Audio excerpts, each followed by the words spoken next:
பெண்களாக சித்தரிக்கப்படுகின்றது. அப்போ பெண்களாக சித்தரிக்கப்படுவதற்கு மிக முக்கியமான காரணம் இருக்குது. என்னென்றால், ஒருவர் உலகத்தில் பிறக்கிற நேரம் முதலாக பார்க்குறது தன்னுடைய தாயை தான். தன்னுடைய தாயை தான் முதலாக பார்க்கின்றார். முதலாக தன்னுடைய அன்பை பெற்றுக்கொள்வதும் தன்னுடைய தாயிடம் இருந்துதான்.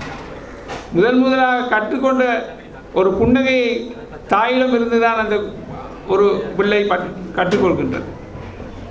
ஆகவே இந்த தாய்மையை வலியுறுத்துவதற்காக, தாய்மையை பற்றி மேலும் நீங்கள் அறிந்து கொள்வதற்காக, தாய்மையை பற்றி உங்களுடைய உள்ளார்ந்த உணர்வுகள் மேலோங்குவதற்காக இந்த 3 சக்தி வடிவங்களும் பெண்களாக சித்தரிக்கப்படுகின்றன. 3ஆம் இடத்தில் 2 மாணவர்கள் பெற்றுக்கொள்கின்றனர்.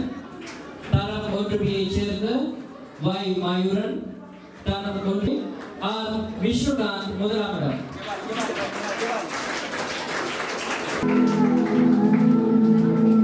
விருதுகளையும் சான்றிதழையும்